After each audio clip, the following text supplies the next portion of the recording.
मंत्रिमंडळातील माझे सहकारी आणि या जिल्ह्याचे पालकमंत्री नामदार धनंजय मुंडेजी, आपल्या भागाचे लोकप्रिय आमदार प्रकाशदादा सोळंकेजी, मराठवाड्याचे शिक्षक मतदारसंघाचे विधान परिषदेचे आमदार माझे सहकारी विक्रम काळेजी, कल्याणराव आखाडेजी, धैर्यशील काका सोळंके, जयसिंग भैया सोळंके, वीरेंद्र सोळंके, मंगलताई सोळंके, उज्ज्वलाताई सोळंके, अच्युतराव लटे, विजयराव धायगुडे, संभाजीराव शेजूर, सखाराम गायकवाड, शेषराव जगताप, खुर्शीद नाईक, जयदत्त नरवडे, खलील पटेल, संभाजी शिंदे, हनुमंत नागरगोजे, वंदनाताई जगताप, औदुंबर सावंत, राहुल नंगडे, बजरंग साबळे, महादेव अंबुरे, राजेश बेंडके,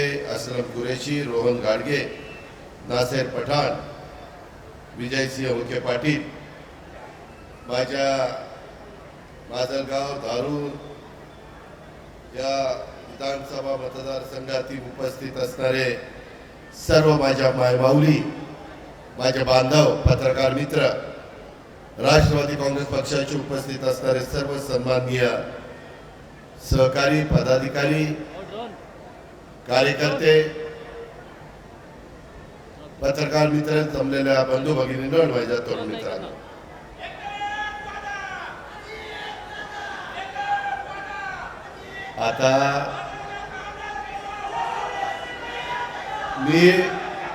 आता तू बोलला ना, मी भाषण बंद करीत निघून जाईल.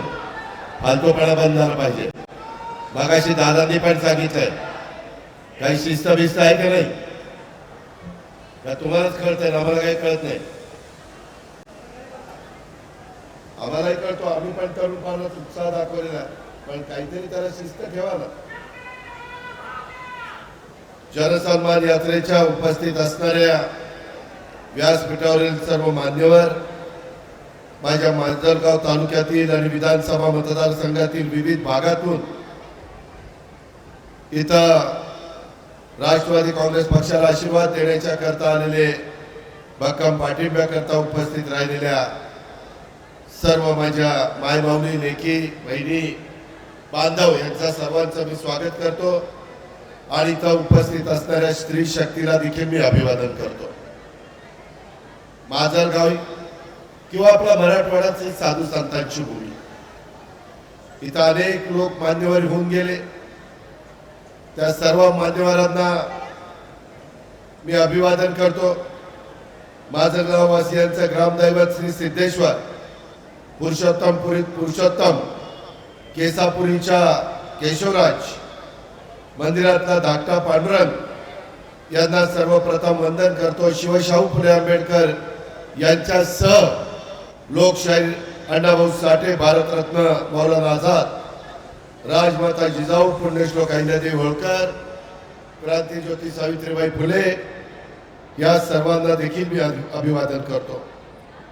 माजलगावची आणि आपल्या बीड जिल्ह्याची भूमी ही देवदेवतांची, संत महात्म्यांची, महापुरुषांची भूमी, भगवान श्री कानकारेश्वराची, श्री खंडेश्वरीची, मन्मथ स्वामींची, विमलनाथांची भूमी, अंबेजोगाईच्या योगेश्वरी देवीची ही भूमी, कुलस्वामिनी सटवाई देवीची ही भूमी, 12 ज्योतिर्लिंगापैकी असलेल्या परळी प्रभू वैजनाथाची भूमी, दासोपंत महाराजांची भूमी, या समस्त देवदेवतांच्या चरणी मी सुरुवातीलाच वंदन करतो. बीड जिल्ह्याच्या विकासासाठी आणि आपल्या महाराष्ट्राच्या सर्वांगीण विकासासाठी काम करत राहण्याची महायुतीच्या सरकारला बळ दे, असं साकडं देखील आपल्या सर्वांच्या साक्षीनं मी या देवदेवतांच्या चरणी पहिल्यांदा घालतो, अर्पण करतो.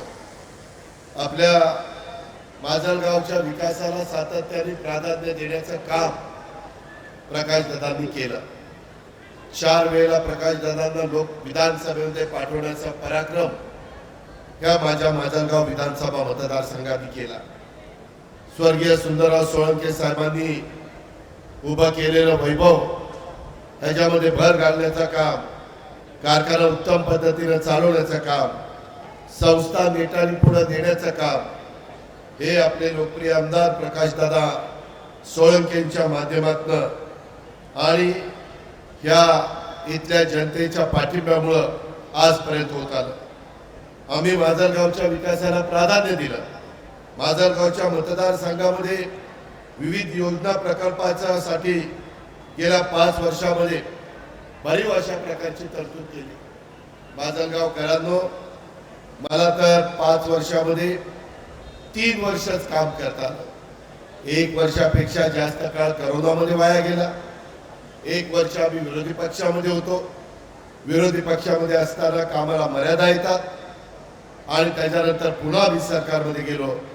तेव्हापासून मात्र राज्याच्या सर्वांगीण विकासाच्या करता आम्ही ध्यास घेतला आणि माजलगाव दारूर या विकासाच्या दृष्टीने महत्त्वाचे असणारे जी कामं आहेत ती पूर्ण करण्याच्या करता बहुतांशी कामं काही पूर्ण झालीत, काही प्रगतीपथावर आहेत। त्याचप्रमाणे अनेक नवीन कामांना आम्ही मंजुरी दिलेली आहे, ज्याचा उल्लेख काही धनंजयनी पण केला, काही आपल्या प्रकाशदादांनी पण केला। माजलगाव शहर पाणीपुरवठा योजनेचं पाईपलाईनचं काम पूर्ण झालं। त्याच्यामध्ये मध्ये अडचण होती, धरण उशाला आणि माझा इथला बांधव भगिनी हे मात्र पाण्यापासून वंचित राहिलेले होते। माजलगाव येथे 30 खाटांचं ग्रामीण रुग्णालयाचं श्रीवर्धन करून 50 खाटांचं उपजिल्हा रुग्णालयाच्या इमारतीचं बांधकाम आम्ही गतीने सुरू आहे। माजलगाव उपविभागीय अधिकारी कार्यालयाचं लवकरच लोकार्पण हे आम्ही करणार आहोत आणि गोरेश्वरवाडीचं विश्रामगृहाचं पण काम हे प्रगतीपथावर आहे। माजलगाव केज मार्गावरील थेट गव्हाण ते दारुण घाट रस्त्याचं रुंदीकरण करण्यात येत आहे। या ठिकाणी अपघात टाळण्याकरता प्रयत्न केले जातात। प्रकाशदादांचा सातत्याने पाठपुरावा असायचा। परतूर माजलगाव रस्त्याचं काम अंतिम टप्प्यात आहे। ते लवकरच पूर्ण झालेलं आपल्याला सगळ्यांना पाहायला मिळेल। तुमच्या माझ्या या मतदारसंघातला दारूचा किल्ला, या जिल्ह्यातला बिंदुसरा तलाव या भागामध्ये पर्यटनाला कशी चालना देता येईल, त्या प्रकारे पर्यटन विकासाला चालना देण्याच्या करता आणि त्या माध्यमातून स्थानिक लोकांना व्यवसाय आणि रोजगार याचं प्रोत्साहन त्या निमित्तानं मिळणार आहे। आता काही गोष्टी कृषी मंत्र्यांनी सांगितल्या। बाबांनो, माझ्या बांधवांनो, माझ्या मायमाऊलींनो, आता देशाचे तिसऱ्यांदा पंतप्रधान झाल्यानंतर खऱ्या अर्थाने शेतीची जाण असणारे, मध्य प्रदेशचे 18 वर्ष मुख्यमंत्री असणारे कृषी मंत्री म्हणून शिवराज सिंह चौहान साहेबांना दिलेलं आहे। त्यांनी त्यांच्या राज्यामध्ये कृषीचं उत्पादन वाढवलं। मध्ये धनंजयनी कृषी प्रदर्शन भरवलेलं होतं, त्याला ते आले होते, मी होतो, देवेंद्रजी होते, मुख्यमंत्री होते, बाकीचे सगळे मान्यवर होते आणि त्यावेळेस आम्ही त्यांना तेच सांगितलं की आम्ही काळ्याची सेवा करतो, परंतु आमच्या उत्साहाला अजून भाव मिळाला पाहिजे। FRP तुम्ही वाढवून देता, परंतु MSP देखील वाढवून द्या।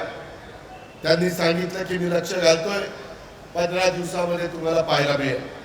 आम्ही कांदा निर्यात बंदी होती, माझा कांदा उत्पादक शेतकरी अडचणीत होता, मायमानू नाराज होती। आम्ही त्यांच्या मागे लागून केंद्र सरकारला सांगितलं, आता तिसऱ्यांदा तुम्ही आलाय, आता आमच्या बळीराजाला नाराज करता कामा नये, तुम्ही ती बंदी उठवा। ती बंदी उठवली, कांद्याचे भाव वाढले। आपल्या इथं सोयाबीन, कापूस, ऊस अशा प्रकारची पिकं होतात, इतरही होतात, नाही असं नाही, पण ही पिकं आपण प्राधान्याने करतो। ऊसाचा उल्लेख मी केला। मी यावेळेस मीटिंग घेऊन यंदा कारखाने 15 नोव्हेंबरला सुरू करण्याच्या बद्दलचा निर्णय दिला। त्यामध्ये निवडणुका देखील होऊन जातील। माझा या भागातला मोठा ऊसतोडणी कामगार महाराष्ट्राच्या वेगवेगळ्या भागामध्ये ऊस तोडायला जातो, त्याचाही हक्क आहे मतदान करायचा।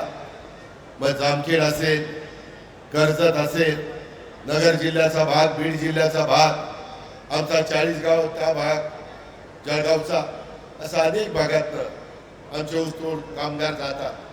त्याच्यामध्ये देखील चांगल्या पद्धतीनं स्वर्गीय मुंडे साहेबांच्या नावाने ज्यावेळेस मागच्या टर्मला नाही, मागच्या मंत्रिमंडळामध्ये धनंजय मंत्री असताना लोकनेते गोपीनाथ मुंडे ऊसतोड कामगार कल्याण महामंडळ स्थापन केलं आणि त्याचा फायदा माझ्या बीड जिल्ह्याला कसा होईल याबद्दलचा प्रयत्न आपला चाललेला आहे.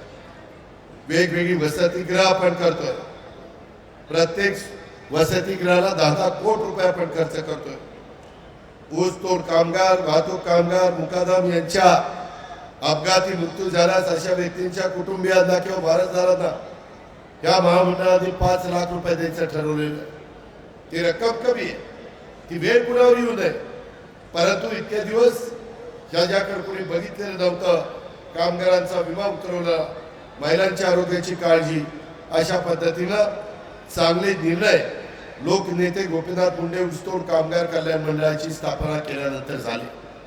अनेकांनी सांगितलं की आम्ही मंडळ करू, परंतु कुणाच्या काळात झालं नाही, ते आम्ही त्या काळामध्ये करून दाखवलं. मित्रांनो, आज महाराष्ट्र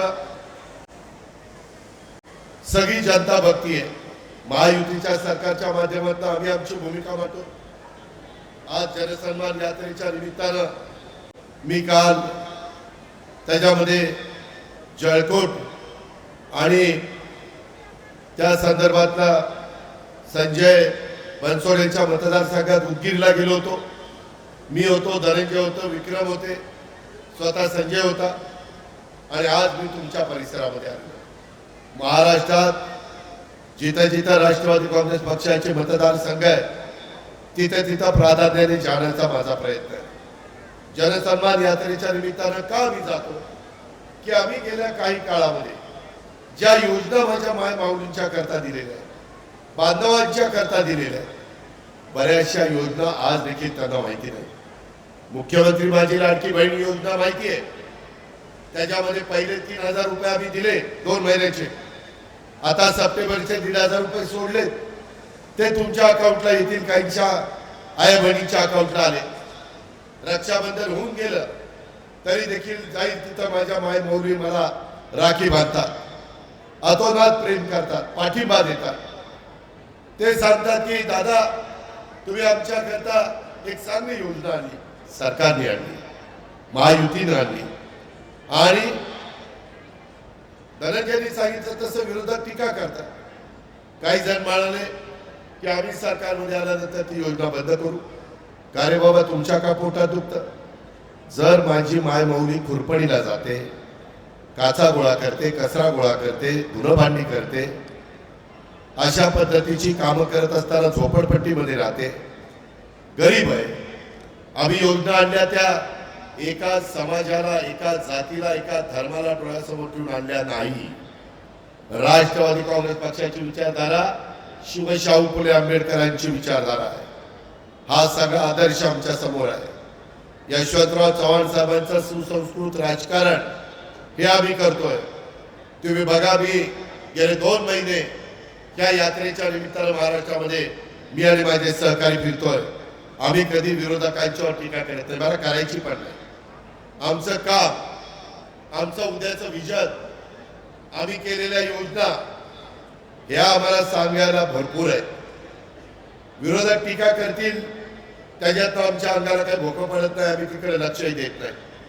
विरोधकांच्याकडे सत्ता होती, परंतु कधी त्यांच्याकडे सत्ता असताना त्यांनी मुख्यमंत्री लाडकी बहीण योजनेसारखी योजना आणली नाही आणली. आज माझ्या गरीब महिलांच्या करता 2.5 लाखाच्या आतमध्ये उत्पन्न असणाऱ्या भगिनींच्या मायमाऊलींच्या करता आणली. काय बिघडलं? ती मायमाऊली आणि भगिनी सकाळी उठल्यापासून रात्री झोपेपर्यंत सगळं काम स्वतः करत असते.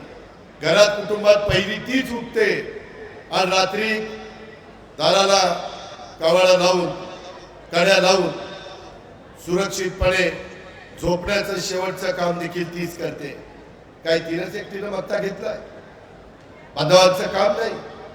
ती तिच्या मनात आलं की बाजारगावच्या बाजारामध्ये जावं आणि काहीतरी घ्यावं, स्वतः करता ती घेऊ शकत नाही. दारूच्या बाजारामध्ये जाऊन घ्यावं, परळीच्या बाजारामध्ये, बीडच्या बाजारमध्ये, गेवराईच्या बाजारमध्ये, आष्टी पाटोदा शिरूरच्या बाजारमध्ये, कुठेही जाऊ, केजच्या बाजारमध्ये, अंबेजोगाईच्या बाजारमध्ये तिला मन नाहीये, तिला वाटत नाही. जसं पुरुष मंडळींना वाटतं की मी जरा फिरायला जावं, मी देवदर्शनाला जावं. आज देवदर्शनाच्या करता देखील 75 पेक्षा जास्त वय असणाऱ्या सगळ्या पुरुषांना, माझ्या मायमाऊलींना आम्ही एसटीचा प्रवास फुकट केलेला आहे. तुम्हाला कुठं जायचंय 75च्या वर जावा. आणि इतर महिलांना आम्ही एसटीचा प्रवास 50% केलेला आहे. आता माझ्या मायमाऊली शिकल्या, त्या म्हणतात कधी कधी नवऱ्याला की माजलगावला जायचंय ना किंवा बीडला जायचंय ना, तू गेला तर तिकीट फुल बसणार आहे एसटीचं, मी गेले तर 50%, म्हणजे आपले 50% वाचणार. कधीतरी मलाही जाऊ दे, त्याच्यात तुमची बचत होती. ह्याही विचार आपण करा ना.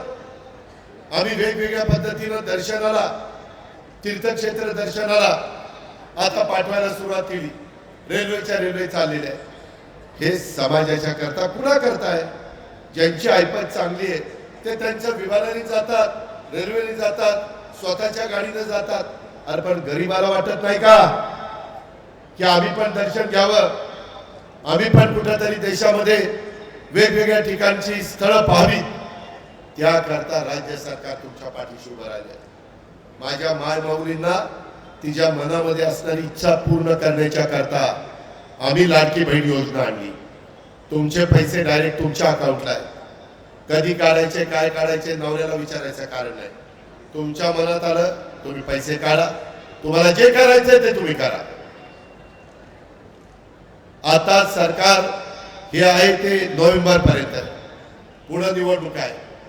माझी तुम्हाला विनंती आहे, मी या जनसन्मान यात्रेच्या निमित्तानं माझ्या साधू संतांच्या भूमीमध्ये, माझ्या मराठवाड्याच्या भूमीमध्ये, बीड जिल्ह्याच्या भूमीमध्ये, माझ्या माजलगाव परळीला सांगायला आलोय की बाबांनो, उद्याच्या काळात तुमच्या मतदारसंघात एक तर घड्याळ तरी असेल, काही मतदारसंघात कमळ असेल, काही मतदारसंघात धनुष्यबाण असेल. आमच्या महायुतीच्या ह्या 3 खुणा आहेत. आपला मतदारसंघ हा राष्ट्रवादी काँग्रेस पक्षाचा आहे. अजून आम्ही सगळेजण बसून तिकीट वाटप केलेलं नाही, पण होईल. आपला मतदारसंघ आपल्यालाच मिळेल, त्याबद्दल काळजी करू नका. आणि त्या पद्धतीनं गेले 4 टर्म जे आमदार प्रकाश दादा आहेत ते असतील, बाकीचे वडीलधारी असतील, ज्यांनी पक्षाच्या करता अनेक वर्ष काम केलंय, त्या सगळ्यांना विश्वासात घेऊ, तरुणांना पण विश्वासात घेऊ. कारण तरुणांचं रक्त हे सळसळतं असतं, उत्साह असतो, काहीतरी नवीन समाजाकरता करण्याची जिद्द असते, चिकाटी असते. त्या पद्धतीनं आम्ही यावेळेस निवडणुकीच्या निमित्तानं मी माझ्या अल्पसंख्याक समाजाला पण सांगतोय, राज्यात जेवढ्या जागा राष्ट्रवादी काँग्रेस पक्षाला महायुतीमध्ये मिळणार आहे त्याच्यातल्या 10% जागा मी मायनॉरिटीला देण्याचं काम करणार आहे. तशा प्रकारचा निर्णय मी घेतला. मी सर्व जाती धर्माला मानणारा शिवशाहू फुले आंबेडकरांचा एक समर्थक आहे. त्याच्यामुळं काही वाचाळवीर वेगवेगळ्या धर्माकरता, पंथाकरता, समाजाच्या करता टीका करतात, हे बरोबर नाही. संविधान बाबासाहेब आंबेडकरांचं सगळ्यांना सारखं आहे, भेदभाव करता येत नाही. इथं सगळ्या जाती धर्माच्या लोकांना, अडाणी अंबानी टाटा बिर्ला असो, प्रचंड श्रीमंत, त्यांनाही एकच मत, आणि तो माझ्या गरीबातल्या गरीब माणसाला देखील एकच मत. हा चमत्कार फक्त डॉक्टर बाबासाहेब आंबेडकरांनी करून दाखवला. त्याच्यामुळं सरकार येतं हे सगळ्यांच्या मदतीनं येतं. आम्ही सांगायचं काम करतो. लोकसभेला आम्ही कमी पडलो, इथली जागा आमची महायुतीची 6-7 हजारांनी गेली, आम्हाला वाईट वाटलं. त्याच्यामध्ये तिसऱ्यांदा आम्ही सांगत होतो पंतप्रधान नरेंद्र मोदी साहेब होणार. गेल्या 100 दिवसामध्ये आपल्या राज्याला भरभरून आम्ही केंद्रातनं मंजूर करून आणलं. वाढवण बंदर पाऊण लाख कोटीचा पालघरला आणलं. 12 लाख मुला मुलींना रोजगार मिळणार. आपला महाराष्ट्र जगाच्या नकाशावर येणार. माजलगावकरांनो, जगात जेवढी बंदरं आहेत त्याच्यात पहिल्या 10 बंदरामध्ये त्याचा उल्लेख होणार आहे। अशा पद्धतीचा एक दूरदृष्टी ठेवून आम्ही या राज्याला पुढे देतोय। पाण्याच्या बद्दल आमच्या प्रकाशदादांनी सांगितलं, आम्ही कॅबिनेटमध्ये अनेक महत्त्वाचे प्रकल्प माझ्या मराठवाड्याच्या पाण्याच्या संदर्भात, माझ्या विदर्भाच्या पाण्याच्या संदर्भामध्ये हे आम्ही मंजूर केलेले, ज्याचा उल्लेख दादांनी केला। माजलगावचं धरण हे कधी कधी भरत नाही, जायकवाडीच्या कॅनॉलचं पाणी सोडावं लागतं आणि नंतर आपलं धरण भरतं। शेवटी पाण्याशिवाय जीवन नाही। त्याकरता काही लोक माझे तिथं मासेमारी करतात, पिण्याला पाणी जातं, शेतीला पाणी जातं, काही उपसा सिंचन योजना करायच्या, त्याचा पाठपुरावा राष्ट्रवादी काँग्रेस पक्ष करतं। त्याला निधी देण्याचं काम अर्थमंत्री म्हणून मी करतोय, जलसंपदा मंत्री या नात्याने देवेंद्र त्यांना फडणवीसची मान्यता देतोय। ह्या पद्धतीने आम्ही चाललोय, रस्त्यांची कामं करतोय, पुलांची कामं करतोय, वंदे भारत ट्रेन सुरू करतोय, नॅशनल हायवेची मोठी कामं चाललेली आहेत, ते केल्याशिवाय गत्यंतर नाही। कारण रेल्वेचं पण जाळं झालं पाहिजे, शहरी भागामध्ये मेट्रोचा जाळं झाला पाहिजे, वेगवेगळ्या भागामध्ये विमानतळ झाली पाहिजे। माझी धनंजय मुंडे तुम्हाला विनंती आहे, अजूनही तुम्ही मला सांगा, माझ्या नांदेडमध्ये विमानतळ आहे, संभाजीनगरला आहे, उस्मानाबादला आहे, लातूरला आहे, पण माझ्या बीडला नाही, माझ्या परभणीला नाही।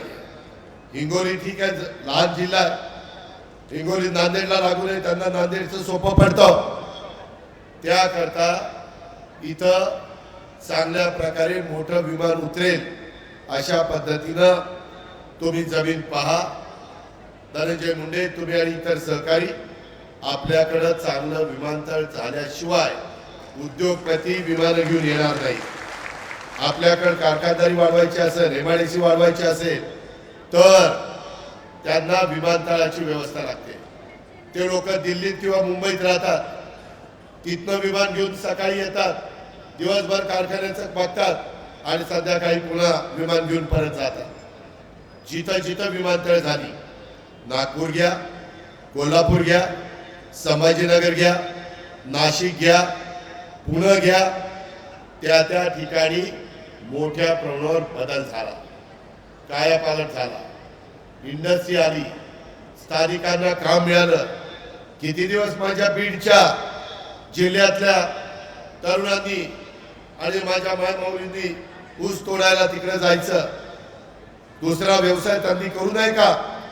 स्वतःचं काहीतरी उत्पन्नाचं साधन त्यांनी निर्माण करायला त्यांना वाटत नाही का? वाटतं, पण त्याकरता हे इन्फ्रास्ट्रक्चर महत्वाचं, सगळ्यात महत्वाचं पाणी, आणि त्या पाण्याच्या मध्ये आम्ही लक्ष दिलेलं आहे। त्याच्यामध्ये वॉटर ग्रीड ह्याला आम्ही चालना दिलेली, निधी उभा करता येतो। माजलगावकरांनो, आज जगातल्या काही राष्ट्रांच्याकडे एवढा पैसा आहे, तुम्ही तुमचे पैसे बँकेत ठेवता त्यावेळेस बँक तुम्हाला व्याज देते, त्यांचे पैसे बँकेत तिथे ठेवायला त्यांना बँकेला व्याज द्यावं लागतं। बाबा आमचे पैसे ठेव, असं तिथली परिस्थिती आहे। 0.5% जपान सारखं गव्हर्नमेंट निधी त्या ठिकाणी देतं। अहमदाबाद मुंबई रेल्वे 1.25 लाख कोटीची 0.5% पैसे दिले, 1.25 लाख कोटी। अशा पद्धतीने आम्ही पुण्यामध्ये 1000 कोटी रुपयाचा नदी जलसुधार प्रकल्प, तशा पद्धतीने याही प्रकल्पाला मोठा निधी लागणार आणि तो निधी मिळवण्याची धमकडी ताकद ही महायुतीच्या सरकारमध्ये, केंद्राच्या सरकारमध्ये, त्याकरता महायुतीचं सरकार आलं पाहिजे। त्याकरता घड्याळाच्या चित्राच्या शेजारचं बटन आपण उद्याच्या निवडणुकीच्या करता दाबलं पाहिजे। ह्याच्यात राज्याचं भलं होणार आहे, तुमचं भलं होणार आहे। तुम्हाला दिलेल्या योजना पुढे आम्हाला 5 वर्ष चालवायच्या, ज्याचा उल्लेख वीज माफीचा आमच्या धनंजयनी केला। लवकरच 8-10 दिवसात तुम्हाला बिल पाहायला मिळेल, तुमचं नाव, तुमचा मोटारची किती हाऊस पॉवर, 3, 5, 7.5, आणि मागचं बिल 0, चालू बिल 0, पुढचं बिल 0, झिरोचं तुम्हाला आम्ही त्या ठिकाणी बिल देणार आहे. बघा, मी बोलतो तसा वागतो, अजितदादाचा वाद आहे, मी शब्दाचा पक्का आहे. माय माऊलींनो, आता तुम्हाला जो काही आता सप्टेंबरचे पैसे सोडलेत, आमचीच मुलगी आदिती तटकरे त्या खात्याची मंत्री आहे. आताच येताना विक्रमला विचारा, मी गाडी फोन लावला होता तिला आणि तिला सांगितलं की लवकर पैसे ते सगळे संपवा. ते संपवले की पुढचे पैसे सोडतो आणि मग तुम्हाला आचारसंहिता लागायच्या आत माझ्या मायमाऊलींना ऑक्टोबरचे नोव्हेंबरचे 3,000 रुपये परत तुम्हाला पाठवतो. जसं माझ्या रक्षाबंधनला मी 3,000 रुपये दिले, महायुती सरकारने दिले, तसं भाऊबीज आहे, भाऊबीजेला पण माझ्या बहिणीला, माझ्या मायमाऊलीला मी खाली हाताने पाठवणार नाही, तिला वळणी देणार म्हणजे देणार. हा माझा वादा आहे. हे सांगायला मी जनसन्मान यात्रेच्या निमित्तानं जातो. मायमाऊलींनो, सगळ्यांना सांगा घरी जाऊन, काही काही घरामध्ये दोघींना पैसे येत आहेत, 18 दुने 36,000 वर्षाचे, त्याच्यामध्ये बिल माफ केलंय, त्याची 10,000 रुपयाची बचत झाली. मगाशी धनंजयनी सांगितलं त्याच्या खात्यातलं 6,000, मोदी साहेबांच्याकडलं 6,000, ते 12,000 रुपये आम्ही आमच्या बांधवांना, शेतकऱ्याला देतो. अशा पद्धतीनं वेगवेगळ्या प्रकारे 60 ते 70,000 रुपये हे एका कुटुंबामध्ये जात आहे. हे काम फक्त महायुतीचं सरकारच करू शकलं. याची खुणगाट मनाशी बाळगा. त्याच्यामध्ये जसं कांदा निर्यात बंदी केली, निर्यात बंदी उठवली, तसं तांदूळाची निर्यात बंदी उठवली. का तर भाताला भाव मिळावा, धानाला भाव मिळावा, तांदळाला भाव मिळावा. ऊसाच्या बद्दल देखील दर कसे वाढतील तो प्रयत्न आमचा चाललेला आहे. तुम्ही काळजी करू नका. सोयाबीन उत्पादकाला दर कमी झाले. काल धनंजयला विचारा, परवा दिवशीच्या कृषी भूषण पुरस्काराच्या निमित्तानं 2,500 कोटी रुपये सोडले गेले. 2,500 कोटी, 49 लाख खातेदारांच्या खात्यावर कापूस आणि सोयाबीनचे 2,398 कोटी रुपये वितरित केले. एकूण संख्या 96 लाख आहे. पोर्टलवर आली 68 लाख. त्याच्यामध्ये बीड जिल्ह्यामध्ये एकट्या 10% रक्कम ही बीड जिल्ह्यामध्ये जाते. एकट्या बीड जिल्ह्यामध्ये 4,22,000 शेतकऱ्यांना 160 कोटीचं वितरण केलेलं आहे आणि अजूनही पैसे आम्ही देतो. शेवटी माझा शेतकरी कष्ट करतो ना, काळ्याची सेवा करतो, पण निसर्गाने जर अवकृपा आणली तर काय करणार तो. काल 30 तारीख होती, काय झालं माझ्या उस्मानाबाद लातूर जिल्ह्यामध्ये, ज्यावेळेस भूकंप झाला होत्याचं नव्हतं झालं, परत ती कुटुंब उभी करताना एक पिढी गेली. तशा पद्धतीनं कधी गारपीट होते, कधी अवकाळी पाऊस पडतो, कधी दुष्काळ पडतो. आता पीक चांगलं आलंय, तोपर्यंत काही ठिकाणी जी बता पडते, थांबायलाच तयार नाही. अक्षरशः पिकं पाण्यात गेली, ज्याचा उल्लेख आमच्या कृषी मंत्री धनंजय मुंडेंनी केला. हे केलं पाहिजे. एनडीआरएफ मधून मदत मागितली पाहिजे. भारत सरकारकडनं आम्ही मदत मागू शकतो. उद्या विरोधक आले काय म्हणतील, अरे आमचं भारत सरकारमध्ये कुणीच ऐकत नाही, आणि कसं द्यायचं. म्हणजे 5 वर्ष वाया जातील का नाही, 5 वर्ष आपल्या वाटोळ होईल का नाही. आज आम्ही तसं म्हणतो का, आम्ही जाऊन मोदी साहेबांना भेटतो, अमित शहाना भेटतो, शिवराज सिंग चौहानला भेटतो, नितीन गडकरीला भेटतो, पियुष गोयलला भेटतो. ज्याच्याकडे काम असेल त्यांच्याकडे आम्ही जाऊ शकतो, त्यांना भेटू शकतो, त्यांना महाराष्ट्रात बोलू शकतो, त्यांच्याबरोबर मीटिंग घेऊ शकतो. हे आमचं काम आहे. म्हणून माझ्या मायमाऊलींनो, माझ्या बांधवांनो, लक्षात ठेवा, आपल्याला पुन्हा महायुतीचं सरकार आणायचंय आणि त्यानं आपल्या सगळ्यांचं भलं त्या ठिकाणी करून घ्यायचंय. ही गोष्ट आपल्याला अजिबात विसरता कामा नये. माझं गाव धरणामुळं सिंचनासाठी पाण्याच्या करता खूप काही प्रयत्न, एवढा प्रकाशदादांचा पाठपुरावा, मी असा पाठपुरावा महाराष्ट्रातल्या दुसऱ्या कुठल्या आमदाराचा बघितला नाही.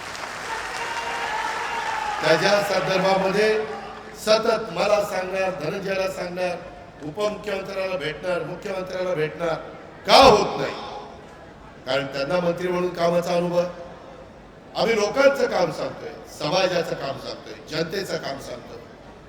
या पद्धतीनं त्यांनी या विधानसभा मतदारसंघामध्ये विकासाच्या साथ कायम ठेवण्याचा प्रयत्न केला.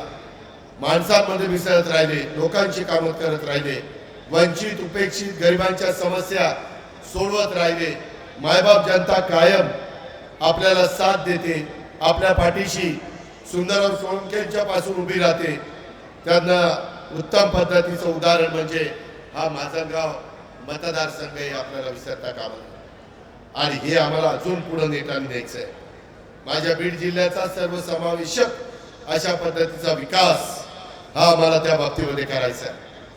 मला माझ्या मुस्लिम बांधवांना सांगायचं आहे, काही वाचाळवीर अतिशय वाईट बोलतात, आम्ही त्याला विरोध करतो, आम्ही त्यांच्या संदर्भातल्या केसेस दाखल करा असं सांगतो, त्याच्यामध्ये काही बदल केले गेले पाहिजेत.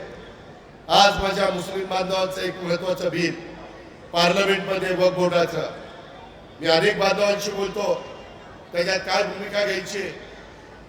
शेवटी समाजाचं भलं ज्याच्यात असेल ती भूमिका घेणं गरजेचं असतं आणि त्या पद्धतीने आपण काम करतो. सरकार म्हणजे काय? लोकाभिमुख सरकार म्हणजे लोकांचे प्रश्न सोडवणारे सरकार.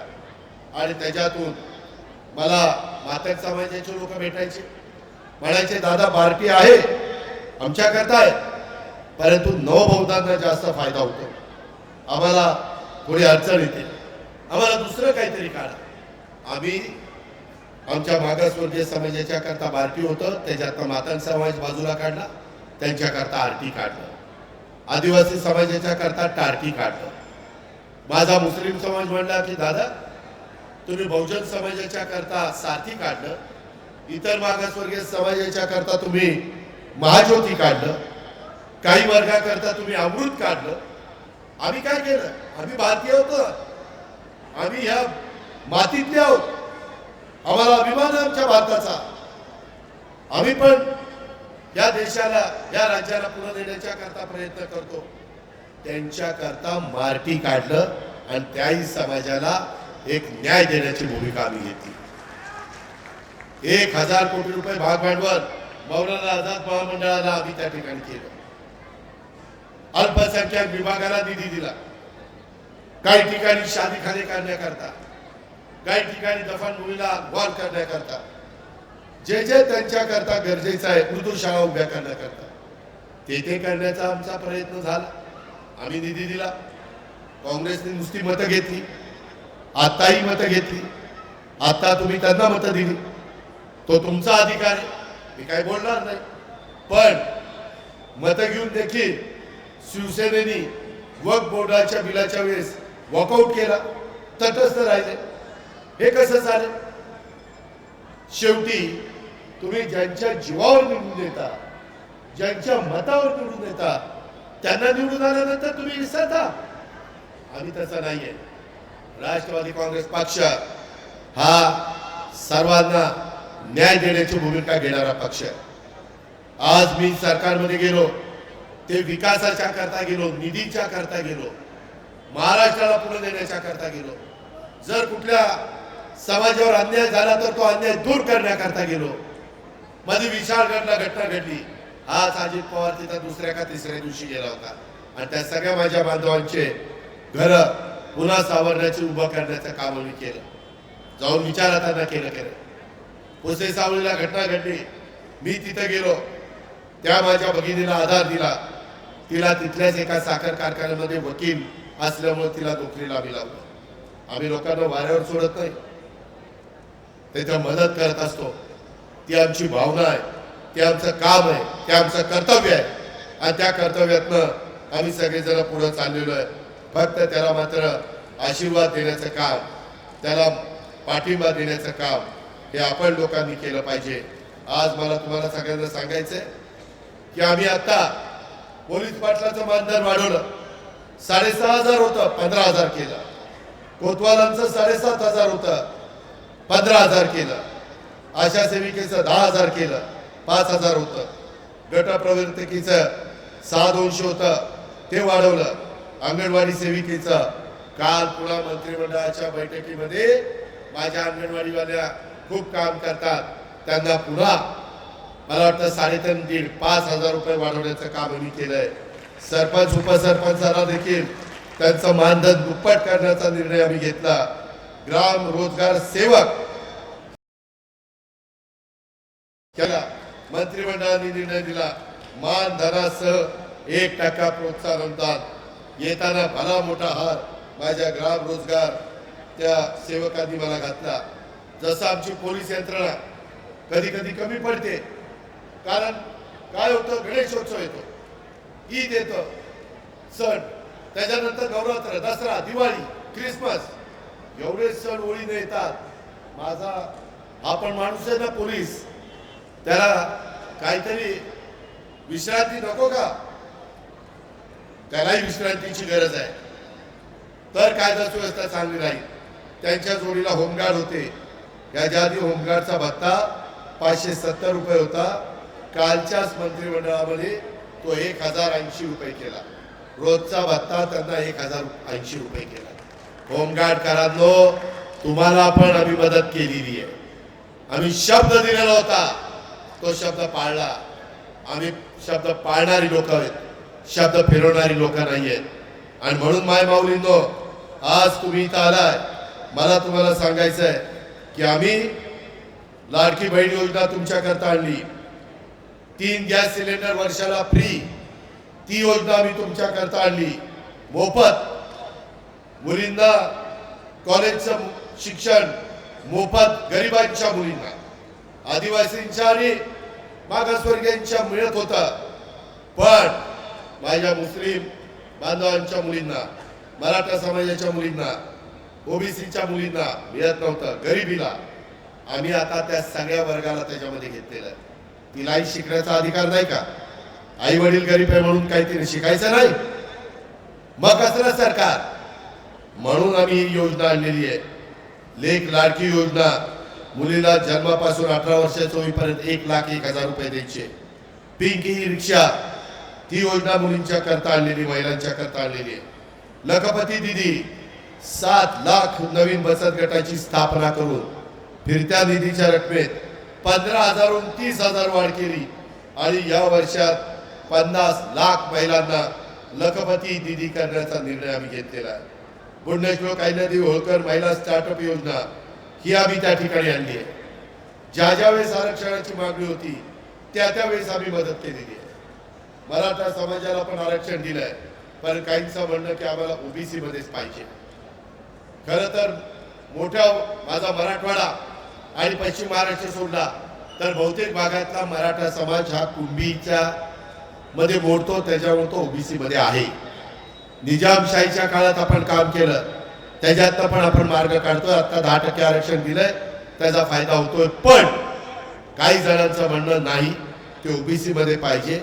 त्याच्याबद्दलचा अभ्यास चालू आहे, कारण ते टिकलं पण पाहिजे.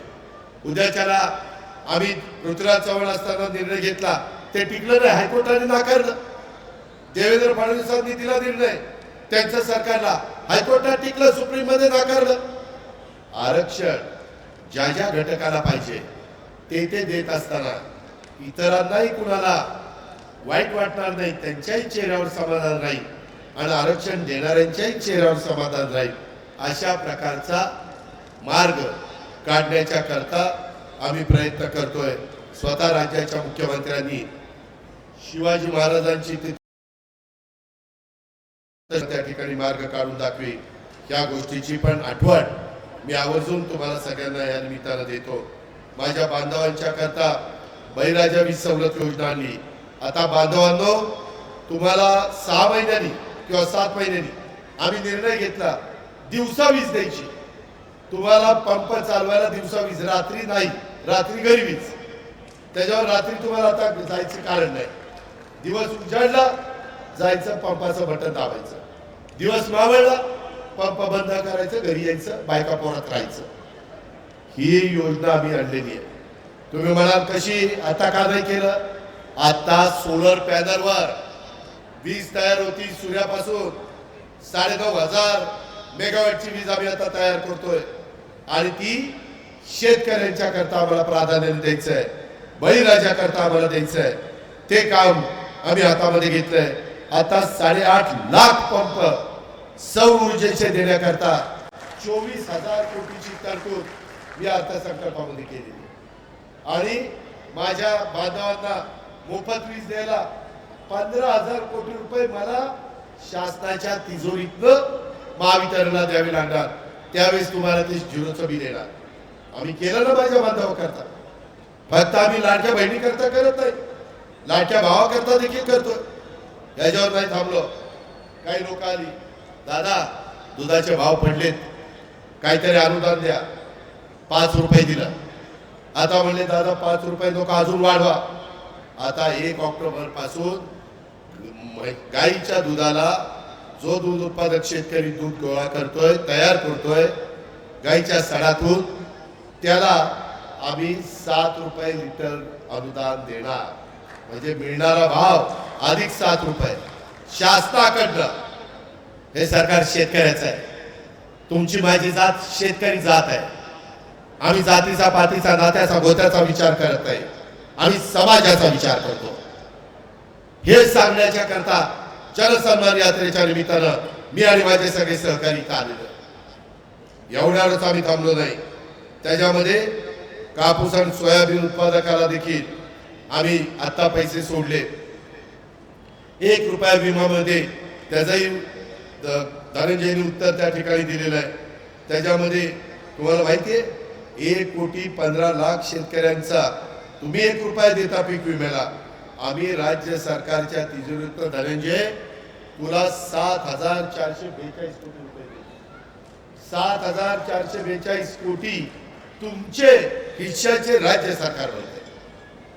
त्याच्यामध्ये महात्मा फुले जन आरोग्य योजना ही 1.5 लाखाची मर्यादा होती, आता 5 लाखाची केली. तुमच्या कुटुंबाकरता वर्षाला 5 लाख रुपयाचं आरोग्याची सेवा देण्याचं रक्कम आम्ही वाढवलेली आहे. त्याच्यामध्ये 2,450 कोटी रुपये सरकार खर्च करत आहे. आम्ही वारकऱ्यांना पण मदत केली, दिंड्यांना यावेळेस मदत केली. तीर्थ दर्शन योजना ती चालवली, वयोश्री योजना चालवली आणि विभागाशी सांगितलं बार्टी, सारथी, महाज्योती, अमृत, आरटी, टार्टी, वनारटी, काल वनारटी पण केलं. या संस्थांची स्थापना आम्ही केली आणि मार्टी तसंच गुरव, लिंगायत, नाभिक, रामोशी, वडा, सुतार, विणकर, ब्राह्मण, राजपूत, सोनार आणि आर्य वैश्य काल निर्णय घेतला. या उन्नती करता महामंडळाची आम्ही स्थापना केलेली आहे. हे सरकार तुमचं आहे. हे ह्या पद्धतीने पुढे चाललेलं आहे. सर्व घटकांना सोबत घेऊन चाललेलं आहे. आपला राष्ट्रवादी काँग्रेस पक्ष, आपलं महायुतीचं सरकार समाजातल्या सर्व घटकांच्या विकासासाठी, लोककल्याणासाठी ह्या योजना राबवत आहे. राज्याचा सर्वांगीण, सर्वसमावेशक, समतोल, पर्यावरणपूरक विकासासाठी सर्व घटकांना आम्ही सोबत घेऊन जातो. हे माझ्या अल्पसंख्याक समाजाने पण ध्यानात ठेवावं. यापुढे सर्व जाती, धर्म, पंथ, प्रांत, भाषेतल्या नागरिकांना सोबत घेऊन गतिमान विकासाच्या वाटेवर आम्ही चालत राहायचं ठरवलेलं आहे. राज्यात कुणावर अन्याय होणार नाही. दलित, आदिवासी, अल्पसंख्याक अशा सर्व जाती धर्माच्या बांधवांना, भगिनींना हक्काचं संरक्षण करण्याचा आम्ही काम करणार आहोत. महिलांनाही समाजात मान, सन्मान, आदर, संरक्षण, सुरक्षितता मिळेल आणि त्या सबल होतील. हे सर्व करण्याकरता सरकारमधला घटक म्हणून राष्ट्रवादी काँग्रेस पक्ष हा सातत्याने काम करत राहणार आहे. अशा प्रकारचा विश्वास मी तुम्हाला देतो. महाराष्ट्रवादी हेल्पलाईन ही महायुतीच्या माध्यमातून ज्या काही योजना राष्ट्रवादी काँग्रेस पक्षाने राज्याच्या विकासात महत्त्वाची भूमिका बजावलेली आहे. राज्य सरकारच्या योजनांच्या बाबत कोणाला काही माहिती हवी असेल तर, कोणाची काही अडचण असेल तर ती सोडवण्याच्या करता व्हॉट्सअप नंबर 98 61 71 71 71 98 61 71 71 71 ही आमची हेल्पलाईन आहे आणि त्या हेल्पलाईन मधनं आम्ही समाजाला लाभ देतोय. त्याच्यातनं समाजाला बळ मिळावं, समाज पुढे जावा, समाजाचं भलं व्हावं, हीच आमची सगळ्यांची भावना आहे. आपला महाराष्ट्र हे लोककल्याणकारी राज्य आहे. फक्त रस्ते, पूल, प्रशासकीय इमारती किंवा दळणवळण उभारणं एवढंच महत्वाचं नाही, तर जनतेच्या हिताच्या प्रगतीला प्रोत्साहन देणाऱ्या लोककल्याणकारी योजना राबवणं देखील गरजेचं आहे. म्हणून या महत्वाच्या योजना आम्ही राबवतोय. त्या दृष्टीनं आपलं महायुतीचं शासन कटिबद्ध आहे. राज्यातील प्रत्येक घटकाकरता योजना राबवण्यात येते. त्याच्यातलं एक देखील मायचा लाल उठावा आणि सांगावं, दादा तुम्ही खोटं सांगता, या योजनेचा फायदा मला होत नाही, असं कुणाचंच चालेल नाही. 2.5 लाखाच्या आतमध्ये उत्पन्न असेल तर सगळ्या मायबाऊलींना आम्ही मदत करतो. जर बांधवांच्या करता देखील या योजना आम्ही देतो. आपला महाराष्ट्र हा विविध सामाजिक घटकांच्यासाठी राबवण्यात येणाऱ्या योजनांचा लाभ हा त्यांच्यापर्यंत पोहोचवण्याच्या करता सर्वांनी प्रयत्न करणं आवश्यक आहे. राष्ट्रवादीच्या तरुणांना तरुणींना पण मी सांगतोय, त्यांनी पण काम करणं गरजेचं आहे. आपण सर्वजण स्वतः देखील राज्य शासनाच्या योजनांचा लाभ घ्याल आणि इतरांना देखील माहिती द्याल अशा प्रकारची अपेक्षा करतो. आणि जाता जाता एवढंच सांगतो, शेवटी उद्या राष्ट्रवादी काँग्रेस पक्षाला ही जागा सुटल्यानंतर तुमच्या मनामध्ये जो उमेदवार आहे त्या उमेदवाराला उमेदवारी दिली जाईल अशा प्रकारचा शब्द आपल्याला देतो. आपण प्रचंड संख्येने भर दुपारी इथं उपस्थित राहिला, माझ्या मायबाऊली उपस्थित राहिल्या, सर्वांना धन्यवाद देऊन नमस्कार करतो. जय हिंद, जय महाराष्ट्र, जय राष्ट्रवादी.